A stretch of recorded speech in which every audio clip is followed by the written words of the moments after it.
White initiates with a flexible flank opening, maintaining dynamic balance and positional flexibility.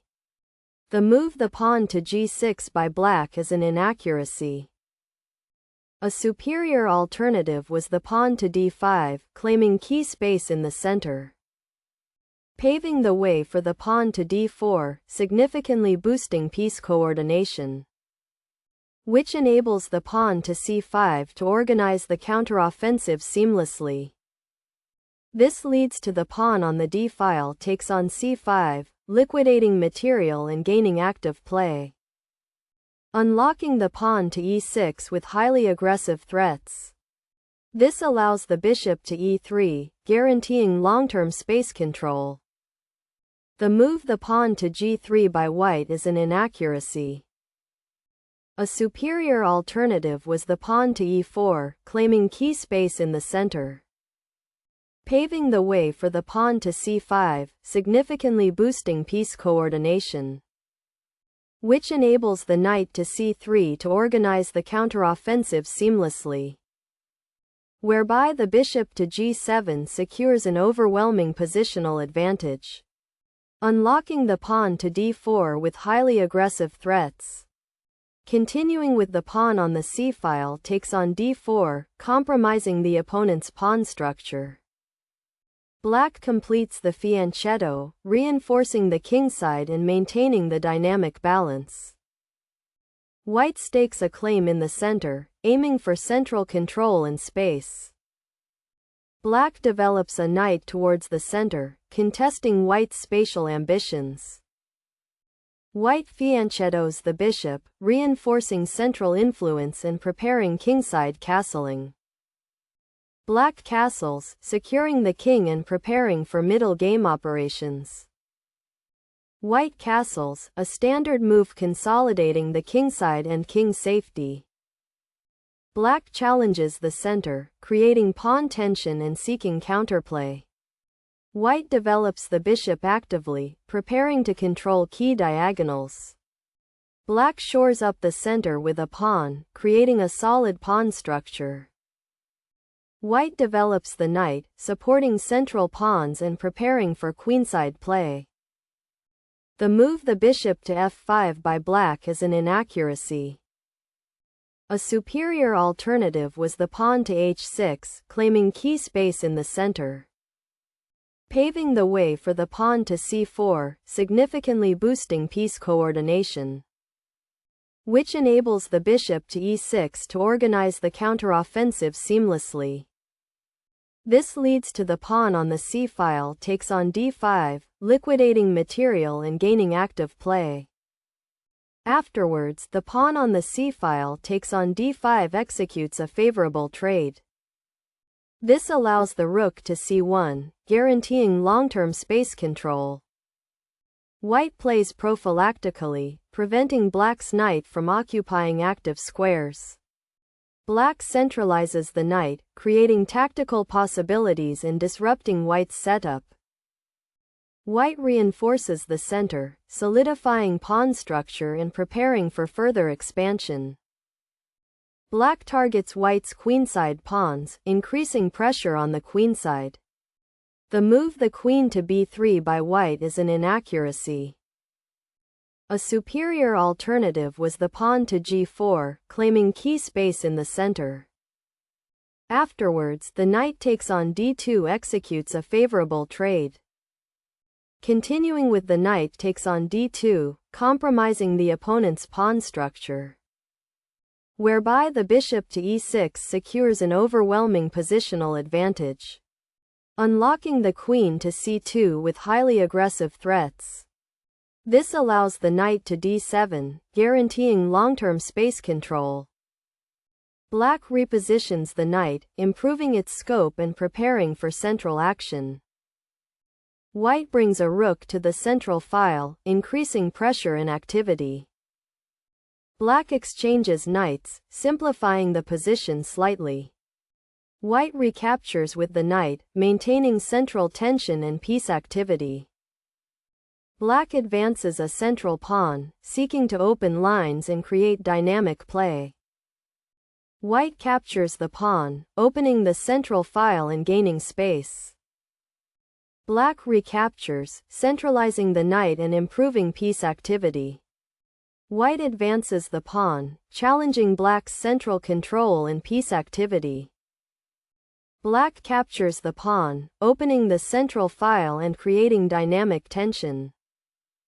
White recaptures with the knight, centralizing the piece and increasing pressure.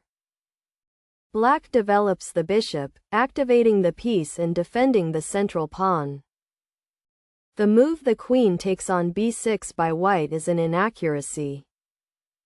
A superior alternative was the queen to a3, centralizing the queen to dominate the coordinates.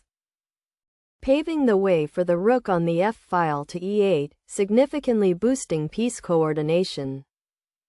Which enables the bishop to e3 to organize the counteroffensive seamlessly.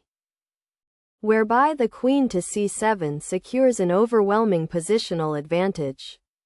Unlocking the queen to d6 with highly aggressive threats. Continuing with the queen takes on d6, compromising the opponent's pawn structure. Black recaptures, opening the a-file for the rook and creating a passed pawn. White repositions the knight, aiming for better central control and potential outposts. Black captures the pawn, activating the rook and gaining material. White recaptures, centralizing the rook and maintaining pressure.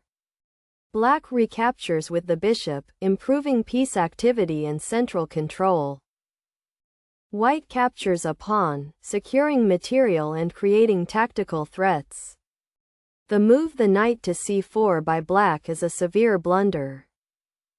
A superior alternative was the bishop to e6, exerting diagonal pressure to limit the opponent's space. Paving the way for the king to h2, significantly boosting piece coordination.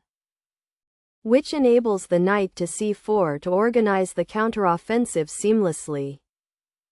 Whereby the bishop to c1 secures an overwhelming positional advantage. Unlocking the pawn to c5 with highly aggressive threats. This allows the knight to d8, guaranteeing long-term space control. White activates the rook, exploiting the advantage with strong piece coordination. Black's bishop retreat is a solid move, but the position remains overwhelmingly favorable for white.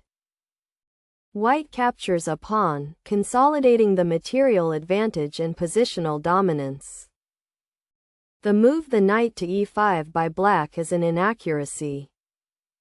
A superior alternative was the bishop to c2, exerting diagonal pressure to limit the opponent's space. Paving the way for the rook to a2, significantly boosting piece coordination. Which enables the bishop to b3 to organize the counteroffensive seamlessly. Whereby the rook to a6 secures an overwhelming positional advantage. Unlocking the bishop to c2 with highly aggressive threats. This allows the bishop to b5, guaranteeing long-term space control. The move the bishop to g2 by white is a mistake. A superior alternative was the bishop to b5, exerting diagonal pressure to limit the opponent's space. Paving the way for the bishop to c4, significantly boosting piece coordination. Continuing with the bishop takes on e5, compromising the opponent's pawn structure. This leads to the bishop takes on b5, liquidating material and gaining active play. Afterwards, the bishop takes on g7 executes a favorable trade. Continuing with the king takes on g7, compromising the opponent's pawn structure. The move the pawn to h6 by Black is a severe blunder. A superior alternative was the knight to d3, maneuvering the knight to an aggressive outpost. Paving the way for the bishop to d6, significantly boosting piece coordination. Which enables the rook to e8 to organize the counteroffensive seamlessly. Whereby the bishop to c6 secures an overwhelming positional advantage. allowing the rook to e1 with check, forcing the enemy king to find safety. Continuing with the rook takes on e1, compromising the opponent's pawn structure. The move the rook to a6 by white is an inaccuracy. A superior alternative was the bishop to e3, exerting diagonal pressure to limit the opponent's space, paving the way for the bishop to e6, significantly boosting piece coordination. Continuing with the bishop takes on b6, compromising the opponent's pawn structure, whereby the knight to c4 secures an overwhelming positional advantage, unlocking the bishop to c5 with highly aggressive threats. This allows the rook to c8, guaranteeing long-term space control. The move the pawn to b5 by black is a mistake.